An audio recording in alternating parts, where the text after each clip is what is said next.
Tuhan juga berfirman, sesungguhnya apa sahaja yang kamu sembah selain Allah tidak langsung mengontrol rezeki kamu. Oleh itu, mintalah rezeki dari Allah dan sembahlah Dia dan bersyukurlah kepada Dia. Dia juga berfirman, apabila hamba-hambaku bertanya kepadamu tentang aku, katakanlah bahwa aku sangat hampir. Aku akan terima permintaan orang-orang yang meminta apabila mereka meminta kepadaku. Allah juga berfirman, serulah aku dan aku akan jawab seruanmu.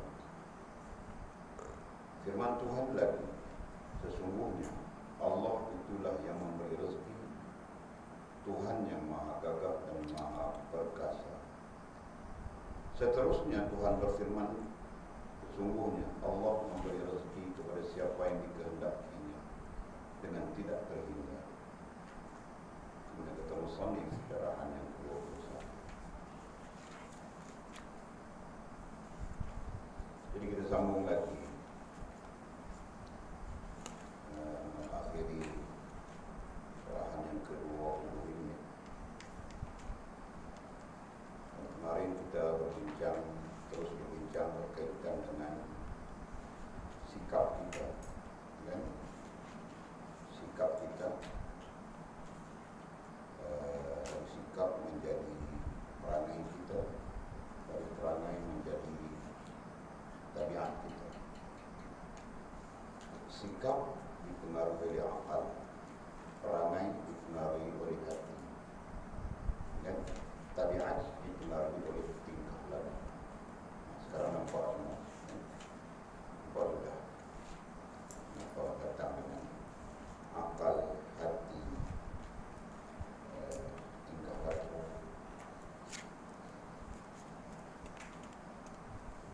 Akal, hati, tingkah laku,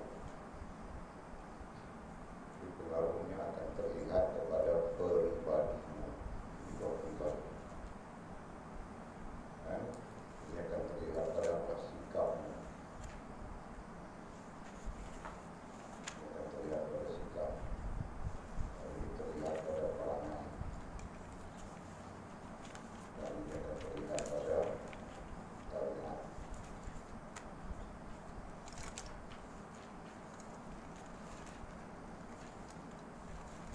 Nampak terus bagaimana pengaruh akal, hati, kan? Tingkah laku kita menjadi pribadi, kan? Itu pribadi semuanya, kan? Sikap, perangai, tabiat itu adalah pribadi, syakhsiyah.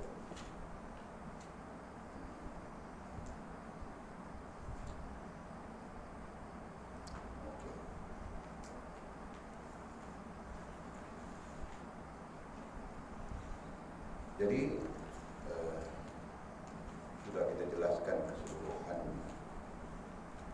tentang bagaimana pribadi yang sepatutnya, artinya bagaimana sikap yang sepatutnya, bagaimana perangai yang sepatutnya, dan bagaimana tabiat yang sepatutnya kita ada.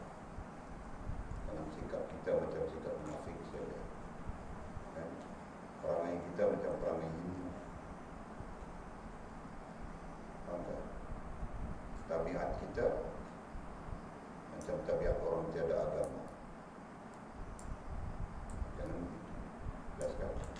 Jadi kita mesti ada sikap kita tersendiri yang menggambarkan ini adalah sikap Islam. Kita mesti ada perangai kita tersendiri yang menggambarkan ini adalah perangai Islam. Kita mesti ada tabiat kita tersendiri, mana tabiat ini merupakan tabiat Islam misalnya. Atau kita berkesimpulan bahwa inilah pribadi Muslim, inilah pribadi Islam, gitu kan? Yang menggambarkan keseluruhan poin-poin yang kita sebutkan tadi. Nah, pribadi Islam itu sudah tentu berbeda dengan pribadi-pribadi lain, tidak mungkin sama. Al-Islam mukhtalafun bainal akhar. Islam berbeza dengan apa saja yang selain daripada. Ini berarti Islam berbeza dengan Yahudi, Islam berbeza dengan Kristian, Islam berbeza dengan apapun agama di atas muka dunia. Dan perbezaan itu mencakup semua perkara. Kan? Mencakup semua perkara. Kalau contohnya makan, tidak sama kan? Kita orang Islam makan dengan orang kafir. Orang kafir itu ayam dibaling saja, mati boleh makan juga. Kita tak boleh kan? Jelas kan? Dan ada yang kita boleh makan, ada yang kita tidak boleh makan. Jadi kalau ayam itu kau boleh makan. Kalau tupai,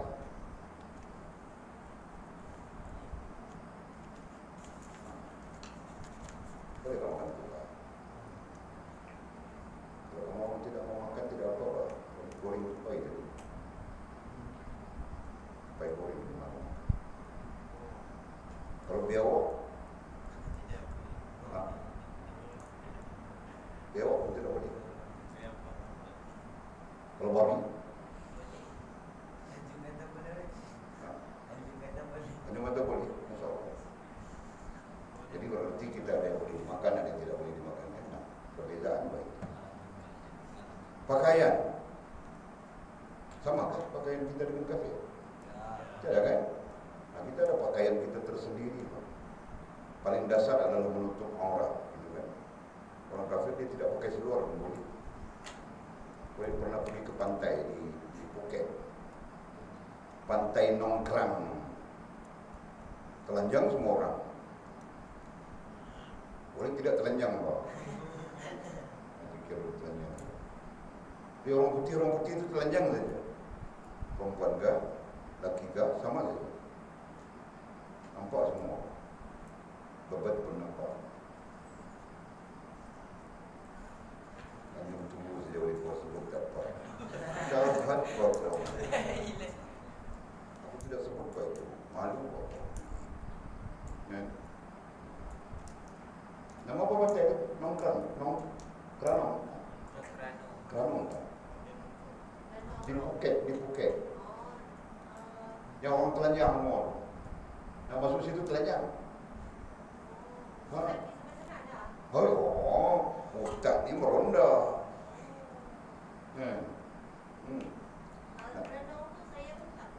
Tak Nabi ya. Tak apa. Tak suruh tidak. Langkawi boleh tak? Langkawi dia pakai juga tutup sikit. Dia tutup sikit. Kan? Dia pakai juga tapi dia tutup sikit. Tak boleh pakai. Itu orang Islam tak boleh. Contoh pakaian. Itu apa? Itu yang tersabit dengan tingkah laku secara langsung. Ya? Tersabit dengan tingkah laku kita. Ada perkara yang tersabit dengan sikap kita. Kita kena bersikap seperti orang Islam, jangan bersikap seperti orang munafik, orang kafir. Faham kan? Kan? Jadi ada bezanya sikap orang Islam dengan sikap orang bukan Islam. Begitu kan? Jangan kita boleh menasihati kamu orang bang. Itu nasihat. Jangan kita macam kan? Ada yang mau jadi artis, syok saja perasaan dia cantik. Dia pun bikin video dia cantik. Kan? Tapi sekarang telefon tidak dapat orang sikit. Kalau telefon itu dapat, kamu orang asyik buat video kamu orang saja. Aku yang jauh.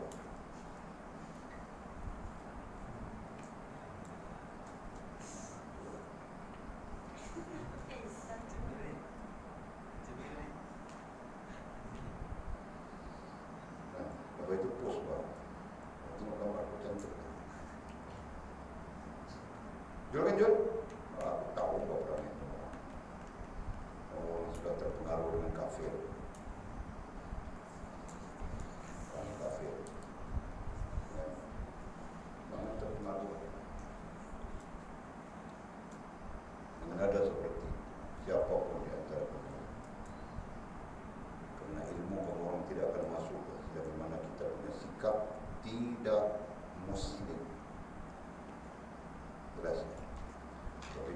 kaitkan tentang sikap, tentang tabiat dengan dalilnya. Afaman, ingat ayat ini ya. Afaman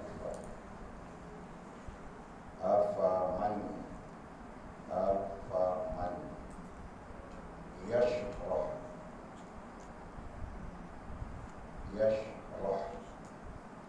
sadrahu lil Islam fahuwa nur min rabbi. Seperti itu. Fahuwa nur min rabbi. Dalil dalam Quran, mau cari. Ini ayat berkaitan dengan pribadi.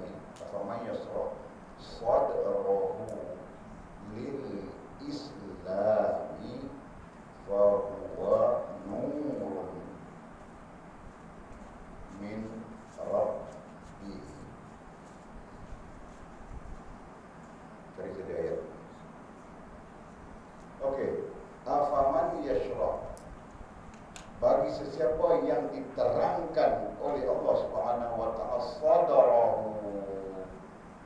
Sadrah ini bilang dada. Sadrah pada makna dada. Dada di situ memberi gambaran hati. Dada di situ memberi gambaran hati. Siapa yang Allah terangkan hatinya, berarti terangkan akalnya dan hatinya. Islam dengan Islam. Yang Islam artinya agama. Fahuwa nur, maka dia mendapat nur dari Rabbi, dari Tuhan. Ayat ini mau menjelaskan sikap, mau menjelaskan pribadi, dan sikap saja ya, pribadi. Mau menjelaskan pribadi. Dalam maksud yang jelas, sesiapa yang diterangi oleh Allah berarti diberi agama oleh Allah SWT, meneranginya, maka pribadinya akan menjadi pribadi yang terang. Jadi dia tidak akan bersikap seperti kafir. Dia tidak akan berperangai seperti orang-orang bukan Islam, dan dia tidak akan bertabiat seperti tabiat orang-orang bukan Islam. Dia pasti berbeza. Gitu. Kalau ada perangai yang sama saja, orang kafir pakai seluar pendek, dia pun seluar pendek. Ya. Orang kafir ada satu perangai kafir yang lazim ada pada kita. Apa yang bilangnya?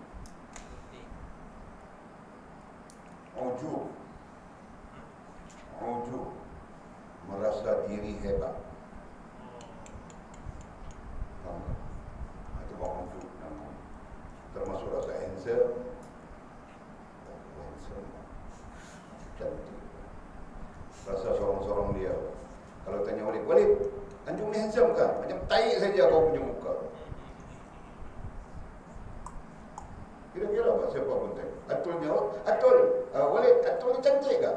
Kau punya muka pun macam tempel saja. Lepas tu kami bilang begitu lah. Kenapa? Supaya kamu orang tidak ujub. Jelas kan? Kenapa? Karena ujub itu bukan sifat kita.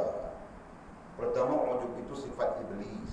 Yang kedua, ujub itu sifat bagi orang-orang, sikap bagi orang-orang kafir. Jangan ada. Lalu kita diajar apa? Kita diajar rendah diri, kan? Kita diajar bersyukur dengan apa yang ada. Gitu. Jelas? Boleh sedikit komentar berkaitan dengan apa yang sedang kita bincang, yaitu sikap. Nah, sikap rohaniah yang betul, sikap rohaniah yang baik telah pun kita bincangkan panjang lebar dalam syarahan ke-20 ini. Itu harap jadi pelajaran kita. Nantinya kalau kita jumpa kitab yang lebih tinggi kah, lebih besar kah, atau macam mana, contoh kita belajar Fathul Rabbani, ini paham sudah alat tujuh kita, tahu sudah alat tujuh kita. Apa yang patut kita bina, apa yang patut kita bentuk, apa yang patut kita gemblengkan dalam diri kita. Kurang-kurangnya lanjutan lagi. Ini sebagai apa? Sebagai istidlal, sebagai dalil yang menunjukkan kepada kita pentingnya sikap kita, perangai kita, tabiat kita, atau keseluruhannya kita bilang peribadi kita, pentingnya terhubung dengan Allah Subhanahu wa Ta'ala. Kan? Terhubung itu datang dalam 3 sifat wasilah. 1 sabar, 2 redha, 3 tawakal. Gitu kan? Belajar sudah kemarin dulu lah belajar. Itu terhubung.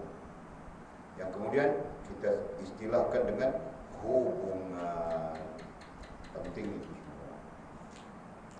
Nanti wujud, nanti kita ke depan kita ada hubungan dengan Allah. Kita takut jadi manusia-manusia yang tidak ada hubungan langsung dengan Allah Subhanahu wa Ta'ala. Faham tak? Kita perhati saja, macam-macam orang ada, macam-macam orang ada di luar sana yang seolah-olah tidak ada hubungan dengan Allah Subhanahu wa Ta'ala. Kan? Tuhan tidak lihatkah? Mereka tidak merasa Tuhan lihat mereka kan? Atau macam mana? Kan? Kita di sini mau tutup aurat, kita mau jaga begitu. Di luar sana orang tidak jaga apa kan? Biasa saja. Dan yang paling penting jangan akal kita sakit, hati kita sakit. Kita belajar sudah ada 3 perkara, 3 kemungkinan pada akal dan hati kita. 1, kemungkinan mati. 2, kemungkinan sakit. Dan ketiga, kemungkinan sihat segar. Gitu kan? Dasar itu mempengaruhi kita belajar dan sedang belajar pun tentang penyakit-penyakit yang mungkin akan meracuni akal dan hati kita. Belajar sudah. Jangan kasih ada itu. Kalau ada sikit-sikit buang cepat. Istighfar, minta ampun kepada Allah, minta petunjuk daripada Allah Subhanahu wa Ta'ala. Okey. Allah yang Maha Tinggi berfirman, mintalah kepada Allah kurniaannya. Itu ayat Quran, terjemahan daripada ayat Quran. Mintalah kepada Allah kurniaannya. Jadi Allah suruh kita minta dengannya. Jadi belajar sudah kita di paragraf-paragraf di atas. Kalau kau punya hubungan dengan Tuhan, kau akan minta daripada Tuhan, gitu kan? Rezeki kau akan minta daripada Tuhan. Kau akan minta dari orang. Bahkan kau faham orang itu sebab saja, ya kan? Apa saja kau akan minta daripada Tuhan. Sebab Allah dah pemegang segala-galanya. Kita akan faham itu. Nah, dalilnya itu, mintalah kepada Allah kurniaan. Jadi apa yang kau mahu, kau minta kepada Allah Subhanahu wa Ta'ala. Dan bahasa mudahnya adalah hubungan dengan Allah Subhanahu wa Ta'ala. Kalau kau punya hubungan, pasti kau minta dari Allah. Kalau kau punya hubungan dengan makhluk, kau akan minta daripada makhluk. Gitu kan? Yang kita cakap di sini adalah tentang kerohanian kita. Bukan salah berhubungan dengan makhluk, tapi dalam bentuk-bentuk yang sesuai sama makhluk.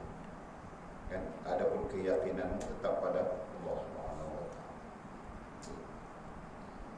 Benar katanya Tuhan juga berfirman, datang lagi dalil, walaupun dalam bentuk terjemahan gitu kan. Tuhan juga berfirman, sesungguhnya apa sahaja yang kamu sembah selain Allah tidak langsung mengontrol rezeki kamu. Apa saja yang kamu sembah. Sembah kita belajar sudah kan? Sembah itu apa?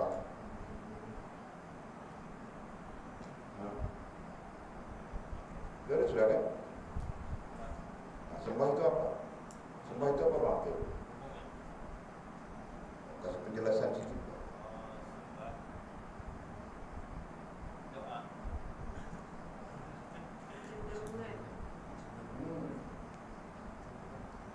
Hal yang boleh diterima.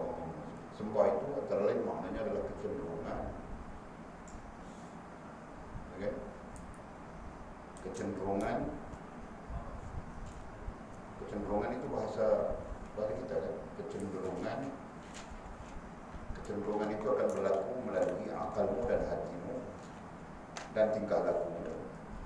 Kalau kita strukturkan dia, berarti kecenderungan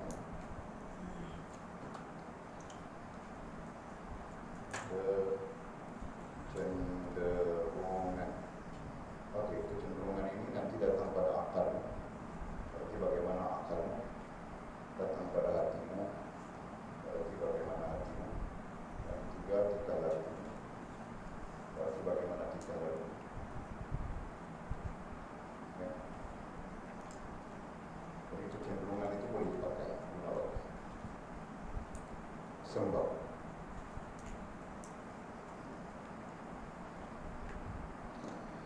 Jadi katanya sesungguhnya apa saja yang kamu sembah selain Allah yang sering kita cenderung adalah makhluk manusia itu sendiri kan. Itu yang sering kita cenderung, makhluk manusia itu sendiri. Itu termasuk selain Allah. Jadi selain manusia apalagi kecenderunganmu macam-macam, kerjaanmu kah, keretamu kah, minatmu kah, macam-macam lagi. Itu semua yang kau cenderung sehingga meninggalkan Allah Subhanahu wa taala. Itu berarti kau menyembah.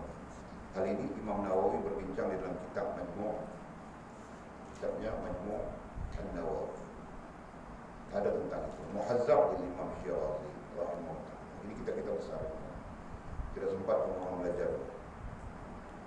Muhazzab dari Imam Syirazi, Majmu' dari Imam Nawawi.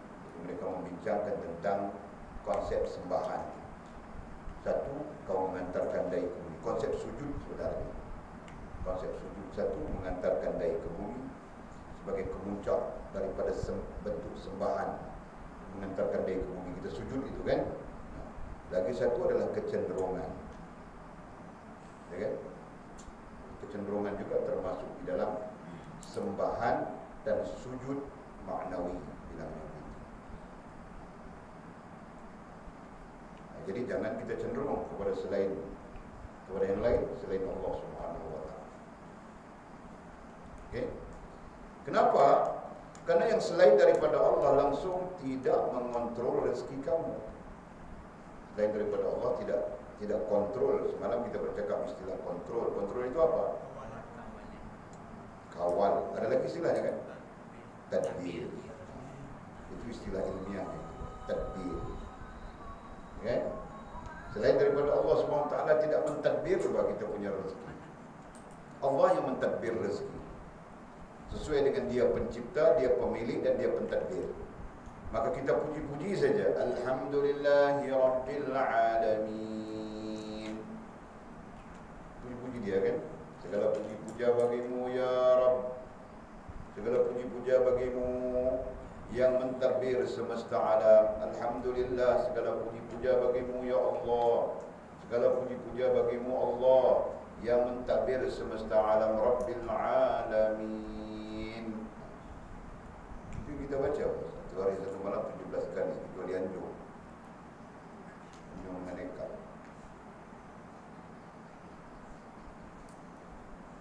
Perlu tidak tahu kenapa dia tidak cukup. Orang lain satu hari satu malam 17 kali. Alhamdulillah, mungkin lebih-lebih pada waktu lain. Kan? Anjung, kenapa kau tidak cukup Anjung? Tidak cukup bacaan Fatihahmu. Sebetulnya kau baca secara wajib 17 kali satu hari satu malam. Secara wajib. Jadi kau tidak cukup, kenapa? Tak kira pun.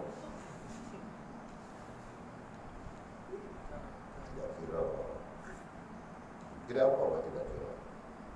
Jika kira yang kasih cukup satu hari satu malam 17 kali yang wajib kau baca. Okay. Itu apa maknanya kan? Segala puji-puja bagimu ya Rabb. Segala puji-puja bagimu ya Allah, Rabbil Alamin, yang mentadbir semesta alam. Tadbir termasuk dalam tadbir adalah rezeki. Jadi bilang di sana, selain Allah tidak langsung mengontrol rezeki kamu, tidak langsung mentadbir rezeki kamu. Jadi kenapa kita mau meminta kepada yang tidak kontrol rezeki kita? Itu kita belajar sudah kan? Level-level, boleh ajar kamu orang level. Pelajaran ini tidak ada di kita. Pondok-pondok tidak belajar, boleh belajar di Pakistan. Syekh bangun terang di papan hitam, bukan macam ini kita foto whiteboard. Di sana masih pakai kapur dengan papan. Apakah itu? Ada terang, kita di sini, makhluk lain di sini. Level makhluk saja sama saja, kita dengan makhluk sama saja. Yang berbeza adalah Allah. Di kemuncaknya adalah Allah. Ini diterangkan. Jadi pemahamannya adalah kita sama saja dengan makhluk lain. Makhluk lain juga sama saja dengan kita. Paham tak? Jelas. Jadi kenapa kita mau meminta-minta dari mereka? Kenapa kita mau meminta daripada makhluk? Kenapa makhluk mau meminta daripada kita? Tidak. Hakikatnya minta kepada Allah Subhanahu wa taala. Di atas kita minta dari Allah, makhluk pun minta dari Allah Subhanahu wa taala. Itu pemahaman. Jelas kan? Nah. Makhluk mana boleh kontrol rezeki kita? Yang kontrol rezeki kita di atas Allah Subhanahu wa taala. Jadi kita minta dari Allah. Mulai sekarang belajar minta dari Allah. Semua orang, termasuk Walid. Ya Allah, antarlah anjing ke rumah, sejak Allah suruh pergi ke kedai. Bagus kan begitu kan? Berarti lepas ini kalau Walid panggil anjing, Walid minta dari Allah sudah. Faham tak? Kalau kau tidak datang, kau berdosa. Minta dari Allah.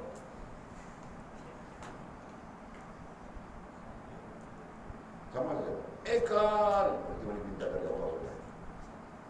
Sebab Allah nantinya menggerakkan nanti ekal datang dan tidak mau datang dan tidak panggil. Kena jual kan? Sama saja kau nanti jual. Mia, kau minta dari Allah dulu baru kau panggil dia. Sebab Allah yang akan menggerakkan hatinya. Faham?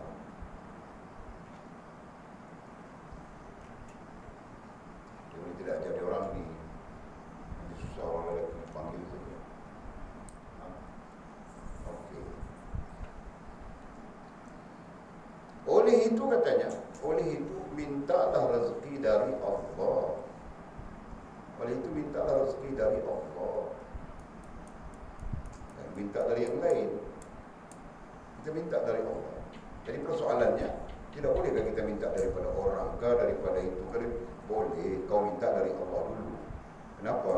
Apabila kau minta dari Allah, berarti kau menghubungkan rohaniahmu dengan Allah. Berarti kau menghubungkan, berarti kau wujud hubungan dengan Allah. Kau minta daripada manusia atau siapapun tadi, kau berhubungan dengan makhluk. Itu bilang perhubungan. Hubungan dengan Allah, perhubungan dengan makhluk. Itu maksudnya kan? Jadi kalau kita strukturkan begini, kita strukturkan ya. Tempat mau tulis Allah, makhluk. Nah, kita di sini. Kita di sini kan kita katakan begitu. Ini bilang hubungan. Di bawah ini bilang perhubungan. Nampak tak? Nampak? Jadi dengan Allah dia bilang hubungan. Jadi sebab itu kau minta dengan Allah dulu. Minta dengan Allah itu berarti kau ada hubungan dengan Allah. Jelas? Kan? Jadi ya Allah, izinkanlah kepada aku menikah dengan Mira Idora misalnya makin. Itu yang terbagus. Kemudian baru kau telefon Mira Idora. Tadi aku minta pada Allah mau menikah denganmu. Sudikah kau menikah denganku? Oh, itu. Kan makin. Ini untuk makin saja, yang lain-lain tidak terlibatnya dengan negara-negara yang lain. Makin saja. Faham tak apa? Okey, faham ke sini? Kita minta dengan Allah bilang hubungan, hubungan. Tapi bila kita minta pada makhluk bilang perhubungan. Jadi hubungan dengan perhubungan, hubungan itu lebih besar, begitu kan? Sama saja kita dengan yang lain-lain. Hubungan dengan perhubungan, hubungan itu lebih besar. Kerana hubungan kau perlu kepada telefon, betul kan? Okey.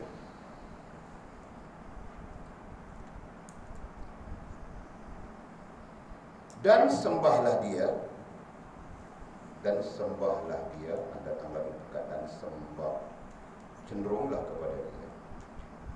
Itu maksudnya kan, kita pakai perkataan cenderung untuk kefahaman. Nah, cenderunglah kepada dia. Sembahlah dia, cenderunglah kepada dia. Jadi mulai hari ini kita belajar cenderung kepada Allah keseluruhannya. Apapun yang kita mau, kita cenderung kepada Allah dan minta kepada Allah Subhanahu wa taala. Begitu. Di malam kita mau makan pun kita minta kepada Allah.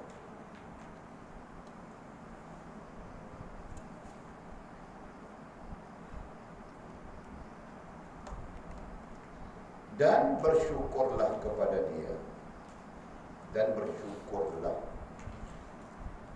Jadi syukur itu diterjemahkan dengan apa? Syukur secara jasmani diterjemahkan dengan berterima kasih, kan? Secara rohani sedar diri. Jadi kita sentiasa dalam keadaan sedar diri saja.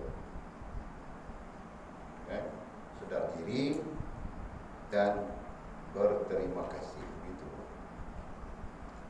InsyaAllah jelas bahwa ayat ini menerangkan kepada kita tentang bagaimana kita sepatutnya. Jelas. Dan juga firman, demikian juga Allah Subhanahu wa taala berfirman,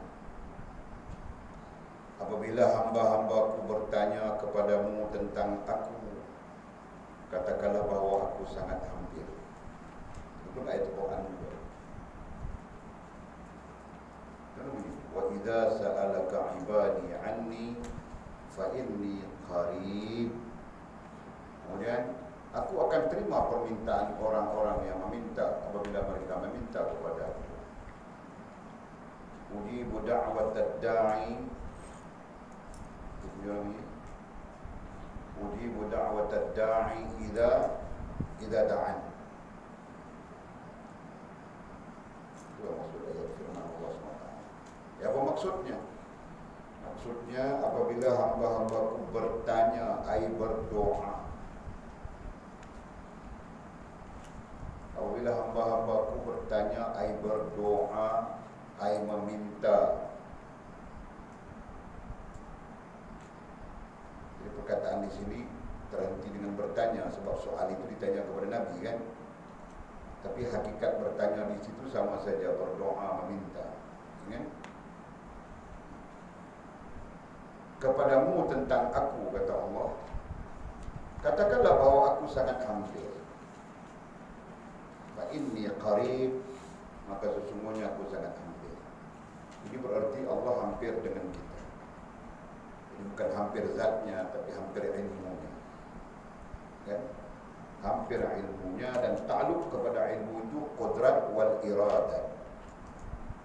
Jadi yang hampir dengan kita itu maksudnya adalah ilmu Allah, qudrat Allah, iradat Allah Subhanahu wa taala. Itu hampir dengan kita, hampir saja. Maka disebut dalam bahasa Allah hampir dengan kita. Jadi hampir bukan zatnya, jangan salah paham di sana.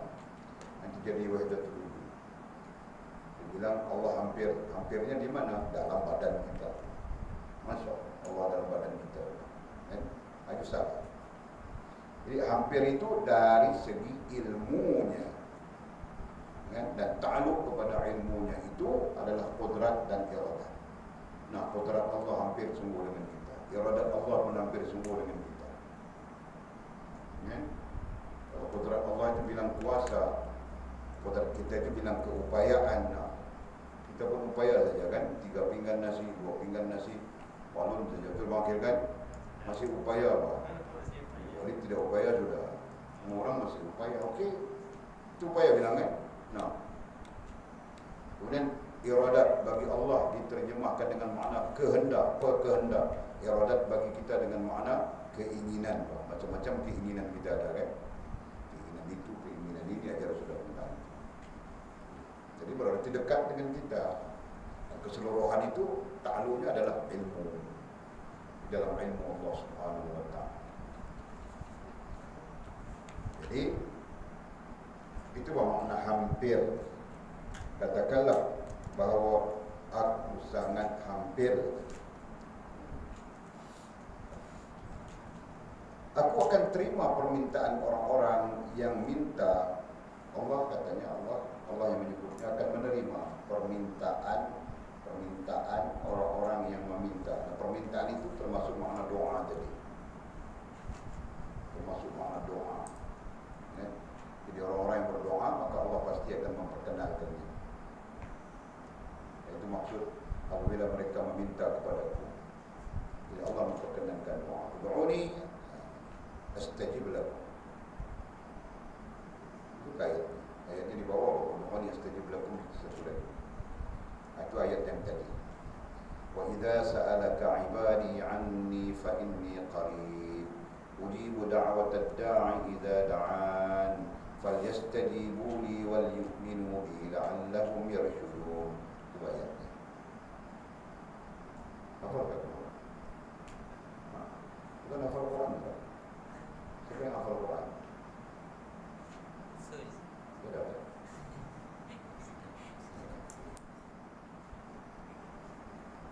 Allah juga berfirman. Dalil-dalil ini datangkan dalil-dalil sebagai pengukuhan. Allah juga berfirman, serulah aku dan aku jawab seruanmu. Itu bah. Ud'uni astajib lakum. Itu ayatnya. Serulah arti mintalah. Serulah ai mintalah. Dan aku jawab seruanmu. Aku jawab artinya perkenankan. Jawab ai perkenankan, seruan ai permintaanmu. Nah, ini pun ayat Allah juga kan. Allah suruh kita begitu.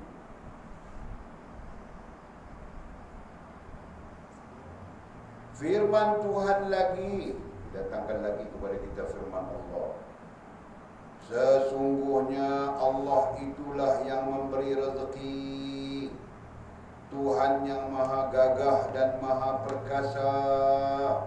Nah, tadi ayatnya suruh kita minta kepada dia kan. Sekarang ayatnya datang, Allah lah yang memberi rezeki. Tuhan lah yang memberi rezeki. Dia maha gagah, maha perkasa. Justru minta dari dia. Maksudnya begitu. Seterusnya Tuhan berfirman lagi. Sesungguhnya Allah memberi rezeki kepada siapa yang dikehendakinya dengan tidak terhingga. Datang lagi dalil. Sesungguhnya Allah memberi rezeki. Ini memberi pula kan? Ini memberi kepada siapa yang dikehendakinya dengan tidak terhingga. Dengan tidak terhingga itu maksudnya tanpa batas, kan? Dengan tidak terhingga itu tanpa batas. Jadi Allah Subhanahu wa taala memberi rezeki kepada kita tanpa batas, selagi mana mau menghidupkan kita. Kan ayahmu pun dia berlama sebelum kau menikah saja. Atau mamamu siapa pun kan, bila kau menikah, kau datang mau minta duit dari dia kasih kah?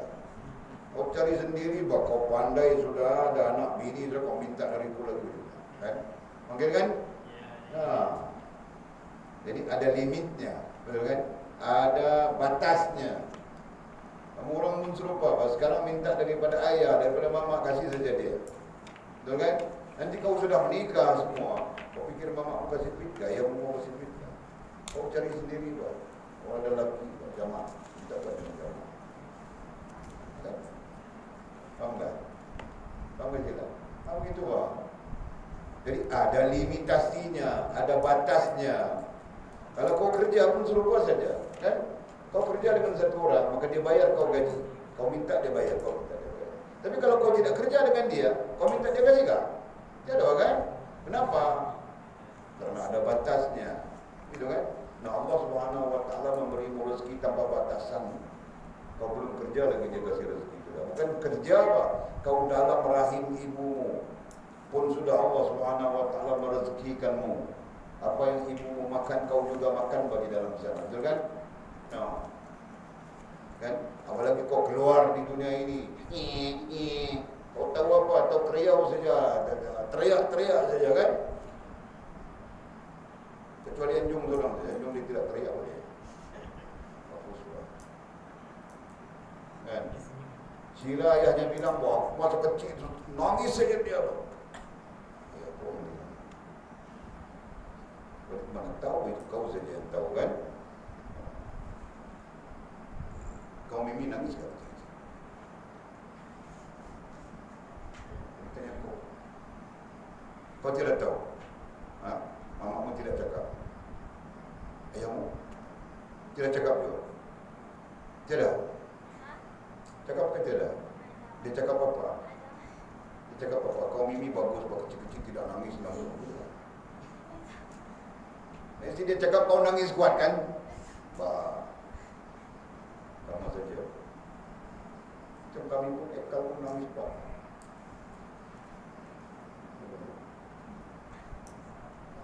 Banyak ngomong.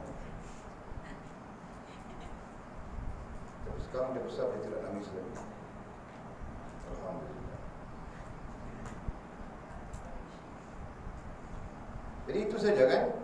Nah, Allah kasih rezeki. Dari situ, dari apa, dari alam rahim tadi Allah kasih rezeki sampai besar, sampai sekarang. Bahkan sampai kau mati nanti pun Allah kasih rezeki. Kalau mati kita syahid, gitu kan? Allah bilang dalam Quran begitu, Pak.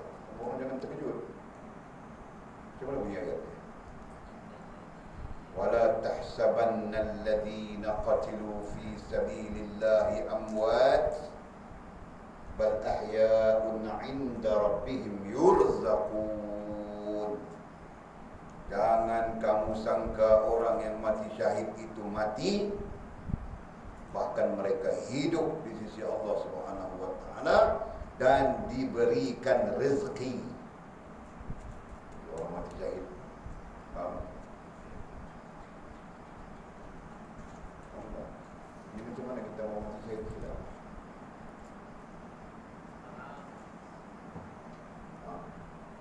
Bagaimana kita mau mati syahid? Supaya kita terus-menerus mendapat rezeki daripada Allah. Itu janji Allah. Pikir daripada sekarang. Bunuh diri. Siapa bilang bunuh diri? Kau bilang kan, dia bilang jo. Anjung yang bilang. Kau tunjuk dia. Astagfirullah. Kau fitnah dia. Macam mana? Supaya kalau matinya kita esok ke lusa ke 10 tahun akan datang ke 50 tahun akan datang ke kita mati syahid. Nah, ada hubungannya.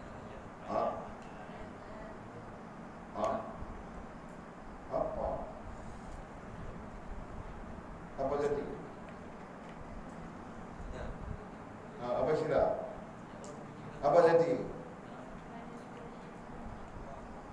Berada di jalan ilmu. Betul tak? Memang betul.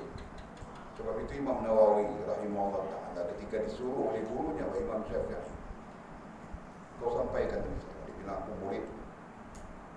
Imam Syafi'i tanya, kenapa kau murid? Kau belajar sudah, layak sudah. Dia bilang aku mau jadi murid sampai mati. Kenapa wahai Syekh? Syekhnya tanya kenapa? Dia bilang kalau aku mati dalam keadaan aku dalam menuntut ilmu ini, maka mudah-mudahan aku mati sebagai syahid dan aku mendapat di sisi Allah SWT rezeki. Kenyataan itu sesuatu yang sangat masyhur, kan? Dia wakafkan diri dengan ilmu, mengajar, belajar, menulis kitab dan sebagainya. Satu jalan. Nah, ada lagi yang sepakat para ulama apa? Kau berkhidmat kepada agama Allah Subhanahu wa taala. Faham tak?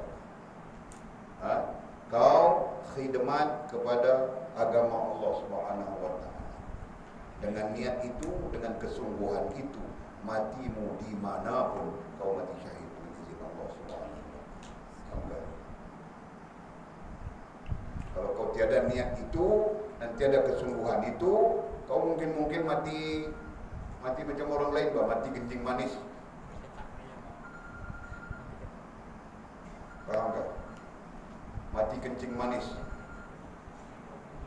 mati sakit jiwa, mati sakit jantung, mati yang luar daripada lingkungan mati syahid. Faham tak? Kita perlu ada satu perlu ada satu niat, gitu kan? Para ulama menyimpulkan, jadi niat itu dalam khidmat kepada agama Allah SWT. Sebab itu kamu tengok, kalau orang baca, hampir-hampir seluruh ulama bilang dia khadam ilmu saja. Ya. Seluruh ulama besar bilang khadam ilmu. Boleh pernah berjumpa dengan Syekh Mustafa Buha, ulama Syria di Madinah, boleh jumpa dia. Bersembang dengan dia. Jadi Syekh, apa Syekh buat di Madinah ini? Dia kan dia bilang suaka politik, dia kan peperangan di Syria, jadi dia berhijrah berada di Madinah, dia dapat suaka di sana. Boleh berjumpa dengan dia di dalam Masjid Nabawi, boleh tanya dia saja. Jadi sekarang ni apa yang Syekh buat di sini, kan? Dia bilang, apa lagi kerja aku selain daripada khidmat kepada agama Allah Subhanahu wa taala. Jadi dia menyebut begitu. Katanya, aku khadam ilmu sampai mati. Itu ulama-ulama besar, kan? Jadi kita pun sepatutnya mempunyai niat begitu. Bukan nanti habis belajar 4 tahun mau jadi artis, mau jadi model. Kau pandai saja sambung-sambung ayat balik dalam hal-hal itu. Bukan begitu. Kita mau jadi khadam ilmu, kita mau jadi khadam agama Allah Subhanahu wa taala, mau khidmat kepada agama Allah Subhanahu wa taala, yang mudah-mudahan penghujungnya mati kita tergolong dalam mati syahid, gitu kan? Mudah-mudahan dengan izin Allah Subhanahu wa taala. Kata para ulama, plan kematian, merencanakan bentuk kematian adalah sunnah, kan? Jadi kita merencanakan mudah-mudahan kita mati syahid adalah sunnah Nabi sallallahu alaihi wasallam. Ya, paling tidak pun walaupun tidak berdalil, tidak ada dalilnya yang terus menyatakan begitu. Hal ini diamalkan oleh para sahabat radhiyallahu anhum. Ya. Jujur jangan ada dalam kepalamu balik nanti mau khidmat pada bagang. Bagang itu alat kita cari rezeki saja, betul kan? Yang besarnya mau khidmat kepada agama Allah Subhanahu wa taala. Begitu. Macam sekarang orang belajar berada di sini mau jadi maha guru Quran juga. Itu salah satu bentuk khidmat kepada agama Allah, kan? Bagus, boleh sokong saja. Buat tidak ada masalah. Abang akil kita pun menjadi maha guru. Jadi tidak menjadi kesalahan, bagus. Itu khidmat kita kepada siapa? Satu sisi khidmat kepada masyarakat, gitu kan? Sisi besarnya adalah khidmat kepada agama Allah Subhanahu wa taala. Jelas? Okey.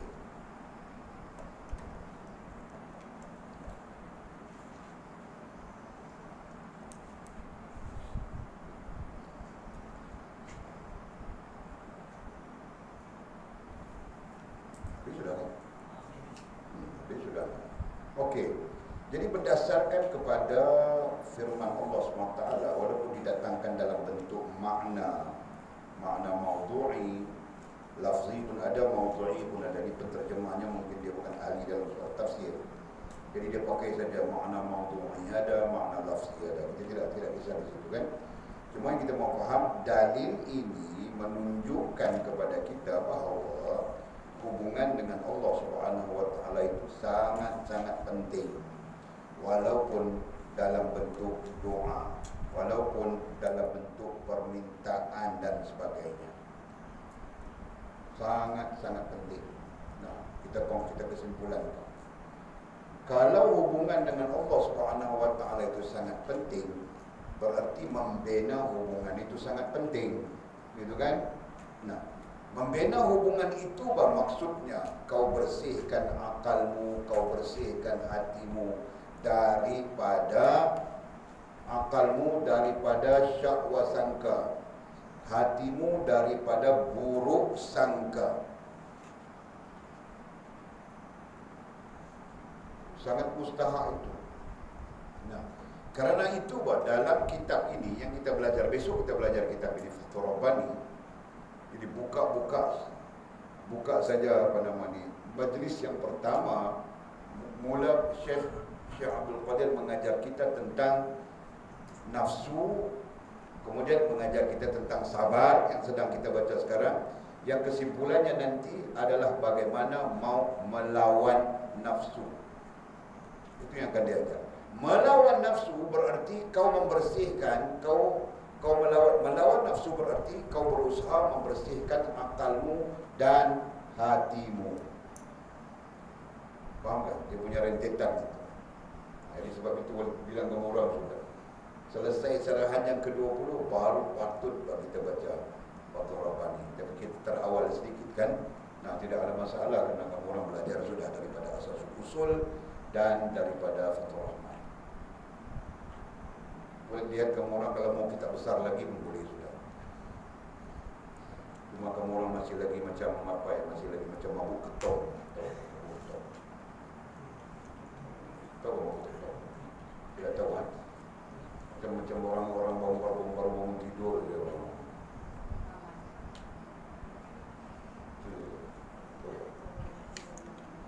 Lambat berpikir-pikir semua orang.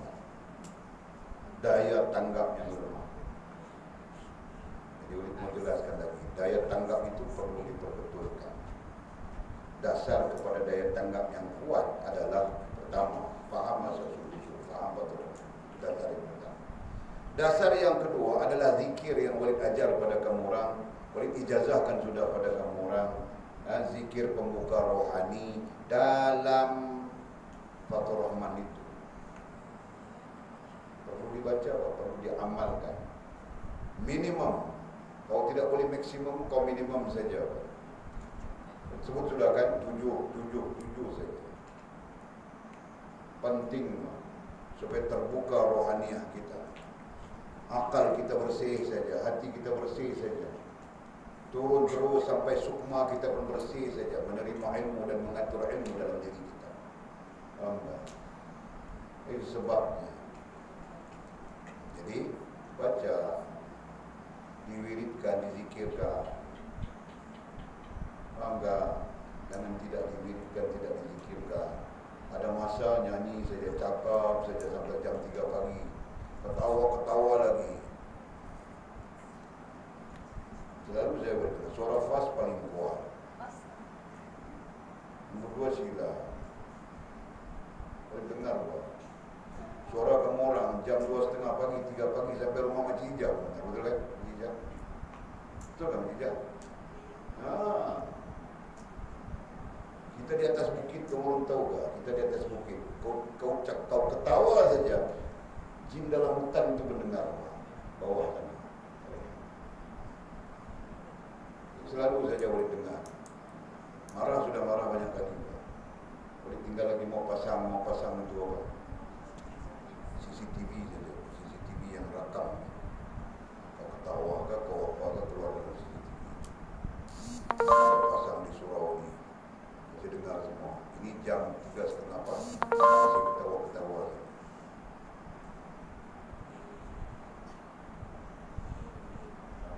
Jadi itu sebabnya orang seperti apa, seperti macam oh bilang tadi, sebut apa tadi? Betul. Macam mabuk ketong.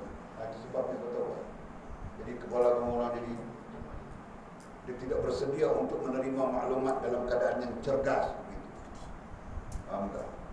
Kau tidur jam 12, 11 lepas makan semua tidur. Tidur, lepas itu bangun pukul 3 pagi. Faham tak? Baru kau sedar. Kau mau bangun pukul 3 pagi, pukul 4 pagi kau ketawa apa? Bangun-bangun tu kau tidak mau zikir, mau ketawa saja. Apa ketawa? Tidak ada masalah. Faham tak? Susun kita punya cara. Jadi kau mau ketawa saja kan? Kau ambil wuduk, solat 2 rakaat, bertahajud ke apa? Kan? Kemudian kau pergi duduk ujung sana, dom sana, pintu sebelah sana, kau mau buka pun tidak apa-apa. Ketawa saja. Tidak ada siapa yang marah kau. Faham tak? Kau boleh pakat ke? Fat, Sila, siapa lagi yang mau jadi guru? Buat. Kalau mau cantik lagi keluar ketawa di pokok cempedak itu pun tidak apa masalah. Jadi selalu saya dengar kau bagi kasih tahu ngomong. Dengar budak-budak tu ketawa lagi, buki-buki. Ngomong bilang antara cakap. Talaran nak cakap. Jangan rehatkan minda kita, kerana minda kita mau diisi.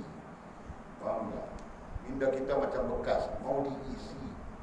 Belajar sudah kita kemarin dulu kan? Bilang minda, kalau dalam sini bilang akal dan hati kita mau diisi dengan kebesaran Allah SWT. Dia sendiri perlu sihat, perlu cergas, gitu kan? Kalau dia dapat capture, dapat tanggap semua. Ini akal kamu lemah saja. Badan nampak cergas Basila, makan nasi saja petang tadi bawah. 2 pinggan boleh makan. Aku tahu aku nampak 2 pinggan dari bawah. Satu ke 2 kamar? Nampak 2 pinggan tadi? 1. 4. Sokong kau. Nampak cergas saja kan? Makan. Tapi sebenarnya di sini lemah. Faham tak?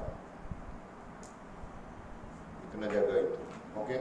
Nombor 1 jaga itu, nombor 2 jaga makanan itu sendiri perlu dijaga.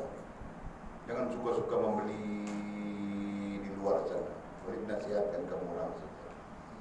Bukan Walid mau memburukkan, tetapi Walid takut orang berniaga ni kadang-kadang dia bukan peduli bersihkah, tidak bersihkah, ataupun mungkin dia tidak ada ilmu fiqh tentang kebersihan misalnya. Jadi dia pakai yang tangguh. Jadi Walid teruja dengan hal-hal itu bila Walid teringat kenapa Syekh Walid kalau Walid tengah makan dia bayar, dia tarik dengan Walid minum, tidak sembarang. Sampai di dalam bilik kelas itu Walid terlambat, dia tuang dia punya cair kan. Orang Pakistan dia minum teh yang susu original tu kan. Dia panggil duduk tepi dia tuang satu untuk Walid. Kami 2 orang minum, Walid belagak saja. Wah, dia minum dengan Syekhul Hadis. Dia yang heret Walid dari kedai tadi. Bukan telinga apa tadi? Telinga kiri, bertingat lagi sampai sekarang. Telinga ini apa? Dia tarik saja. Kedai-kedai itu kan di tepi tembok bangunan kan. Gerai-gerai itu. Tarik telinga Walid terus sampai masuk dalam kelas. Tapi sampai dalam kelas, mungkin kawan-kawan Walid fikir Walid kenal lah, ini malam ini hari kenal. Syekh tuang teh, satu untuk Walid, satu untuk dia. Faham? Jadi dari situ Walid fikir, mesti ada sebabnya, kan? Jadi jangan nasihat ke orang saja. Walaupun kemarin Walid nampak jual dalam bakul moto ada minuman, kan? Biji pun serokok ada minuman. Isi teh ais, kan? Jadi kamu orang sekarang ada order teh ais lagi tak? Tiada sudah? Baik. Jaga itu yang 1, 2. Dan yang ketiga, jaga zikirmu. Itu yang pesan sangat-sangat, zikirmu itu jaga. Karena zikirmu adalah zikir pembuka rohaniahmu. Dan dia juga menjadi sebab kepada akal dan hatimu terang benderang untuk menerima ilmu Allah Subhanahu wa taala. Ingat, kami belajar dulu semua begitu, Pak. Tidak ada yang datang belajar tidak bai'ah zikir pembuka rohani, tidak ada. dan kami dapat merasakannya. Pak Haji Nafiah pernah ada beritahu, bila buka kita kasih zikir ijazah, zikir pembukaan ini, dia pun baru nampak terbuka saja ilmu. Faham tak? Penting. Okey. Nah, kita habis sudah di situ, nanti kita sambung syarahan yang ke-21. Sambung syarahan yang ke-21.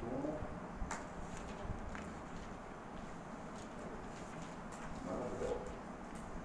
Syarahan yang ke-21, insyaAllah perbincangannya lain sedikit, lebih kepada praktis, ya. lebih kepada praktis kerohanian. Kalau dari segi dasar, syarahan pertama sampai syarahan ke-20 sudah cukup. Paham? Nah, jadi tugas kamu, tugasnya dengar baik-baik. Keputusannya belum keluar, tapi tugas kamu, dapatkan kamu punya nota kedua. Okey, berikan penerangan secara ringkas kepada walid setiap satu syarahan. Kau bukan kopi dari sini ya, kau bukan tulis dari sini. Kau berikan penerangan. Syarahan yang pertama mau cerita apa? Syarahan yang kedua mau cerita apa? Dan apa yang diceritakan di dalam syarahan itu menjadi poin-poin untuk kamu orang jelaskan. Jadi bermula daripada syarahan pertama sampai syarahan yang ke-20. Jelaskan? Itu tugasan penting. Dan tugasan itu akan di-note di dalam, bukan peperiksaan ini, peperiksaan akan datang. Okey. Yang ambil peperiksaan saja, Pak. Yang tidak ambil peperiksaan, yang tidak ikut nizam, jadi tidak perlu. Tidak ada siapa yang akan menilai, memukul ilmu kamu. Kamu akan alim sentiasa dan di mana-mana. Okey. Okey. Bismillahirrahmanirrahim. Qala musannifu rahimahullah ta'ala, nafa'ana Allah bi ulumihi wa bi kitabihi fid darain. Allahumma amin ya rabbal alamin. Wa ba'du qala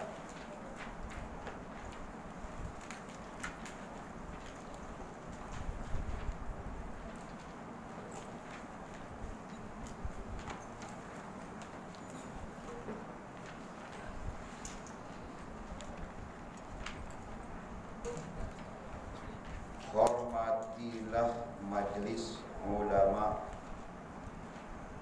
dan ketahuilah kemuliaan hukama.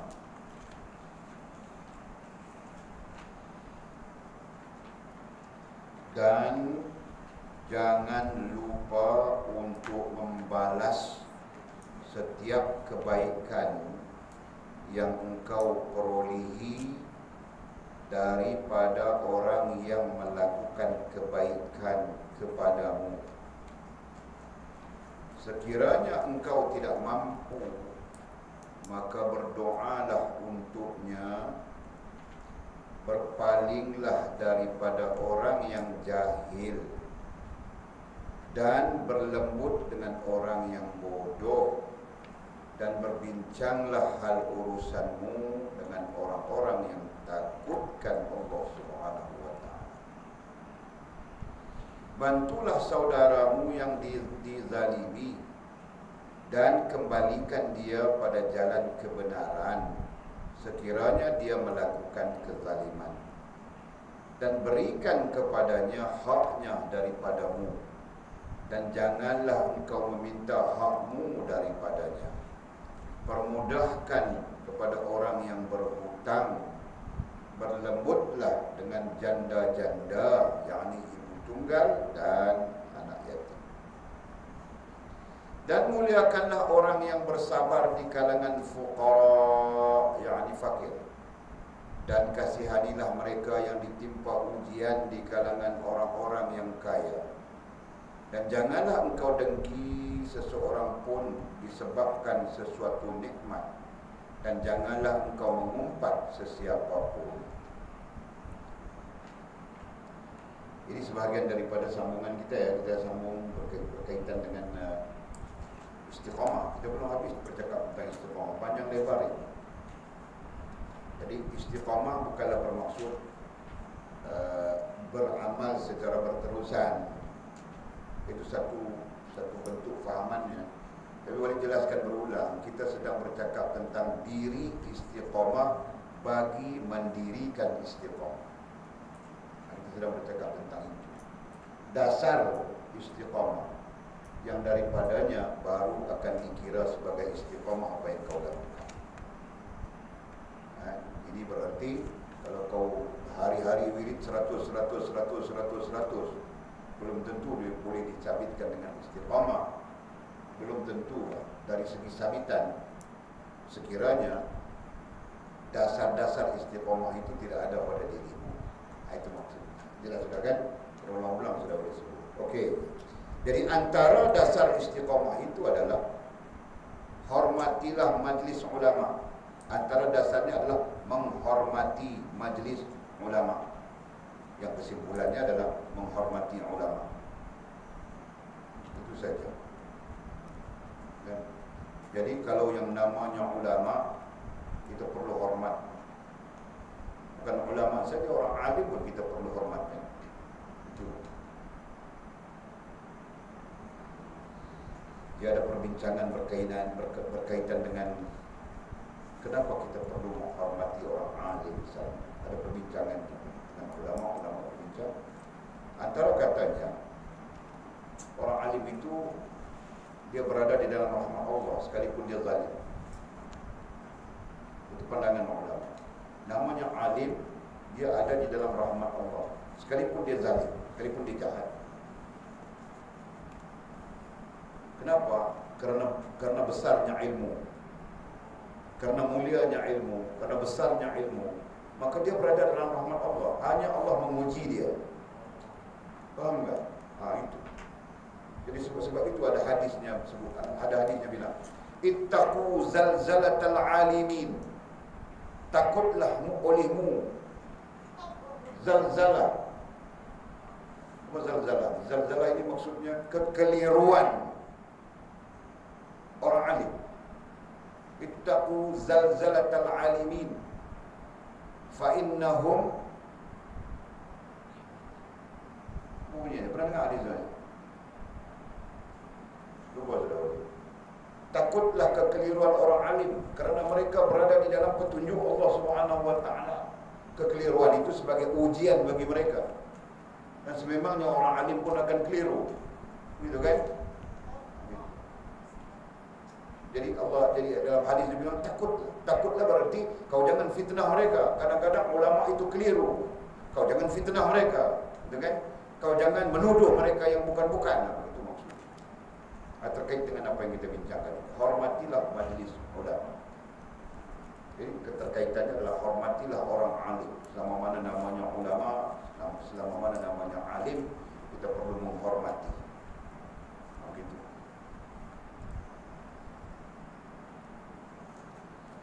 Dan ketahuilah kemuliaan hukama, dan ketahuilah kemuliaan, ketahuilah hendaklah kau mengambil tahu, sama saja maknanya itu.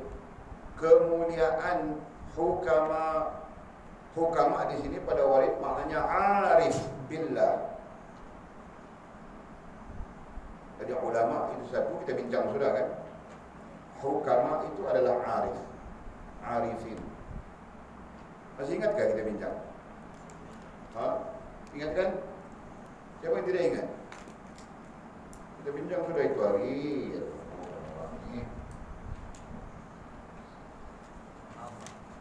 Boleh rajin buat tulis mudah-mudahan Allah kira boleh tulis mati syahid. Mati pun syahid menulis. Kalau menulis mati syahid alhamdulillah. Mengajar orang. Kita ajar sudah ulama, kemudian arif. Jadi ulama ini ada ilmu, seberapa? Faham. Manakala arif ini ada ilmu campur faham, campur pengalaman. Gitu kan? Itu perbezaan. Jadi hukama dulu di sini. Maka di sini ulama, jadi ulama tetap di sini adalah tempatnya hukama.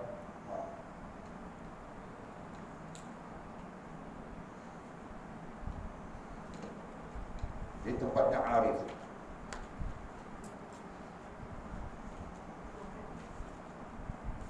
Nampak kan? Nah, tengok nombor 110 itu. Imam Munawi berkata, sesungguhnya ilmu tidak akan diperolehi melainkan dengan sifat merendah diri dan menumpukan pendengaran. Nah, tadi balik bebel-bebel orang kan, nah sekarang keluar sudah. Imam Munawi, mudah-mudahan Allah merahmatinya, seorang ahli ilmu, seorang alim, seorang arif billah. Imam Munawi, apa katanya? Sesungguhnya ilmu tidak akan diperolehi melainkan dengan sifat merendah diri dan menumpukan pendengaran. Jadi menumpukan pendengaran itu Walid marah ketika Walid baca lafaz matan kamu orang sembang-sembang. Itu sebabnya. Sebab pendengaran mesti diberikan, mesti difokuskan, apalagi ketika Walid membaca matan setiap bait-bait ayat itu, supaya tidak terlepas daripada pendengaran kita. Itu cara kita menjaga sanad. Tadi kamu belajar tentang sanad kan? No. Cara kita menjaga sanad supaya nantinya kita berdiri sebagai muslim. Semua istilah itu belajar tadi kan? No. Walid ambil itu saja. Sanad. Jadi tidak ada yang tertinggal bah sanad. Setiap baris, setiap ayat, setiap apa semua kau dengar semuanya. Berarti sanad itu tamam, sanad yang sempurna. Bila sanad itu sempurna, baru kau boleh berdiri sebagai musnid. Nah, aku adalah musnid bagi kitab Risalah Mustarsyirin. Aku adalah musnid bagi kitab Fathur Rabbani. Aku adalah musnid bagi kitab Futuhul Ghaib. Nah, baru betul Pak. Jelas kan? Itu caranya. Sebab itu ada lagi satu baru bilang daurah. Daurah ini tujuannya untuk melengkapkan mana-mana yang kau tertinggal. Itu asalnya. Katakan macam Sofia datang kita belajar syarahan yang ke berapa sudah. Jadi Sofia syarahan pertama, kedua, ketiga, keempat dia tidak ikut. Faham tak? Maka di sana diadakan daurah. Daurah itu tujuannya melengkapkan mana-mana yang kita tertinggal dari segi sanad supaya kita boleh menjadi muslim. Faham tak?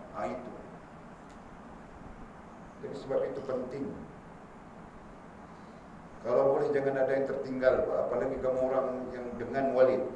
Macam dia orang ini tidak apa-apa, pulang datang, tidak apa-apa. Tahu tak? Apalagi kamu orang mau pulang ke Sabah nanti, Pak. Mau mengajar orang di sana. Siap kamu orang 4 tahun, 5 tahun ke 6 tahun, boleh tahu mau atur sudah kamu orang akan mengajar di mana. Tahu tak? Tinggal pulang mengajar saja. Bagi orang yang ada ijazah amal nanti, yang tidak ada boleh mau buat di mana. Nanti kau pulang, kau mau mengajar juga. Orang bilang kau ada apa? Tanda kau mengajar. Kau kasih tanda apa? Kalau mau bagus kasih boleh bagi penampar. Setiap bulan penampar, setiap bulan penampar. Cukup 4 tahun ada tanda. Ini tanda aku belajar. Pun boleh juga.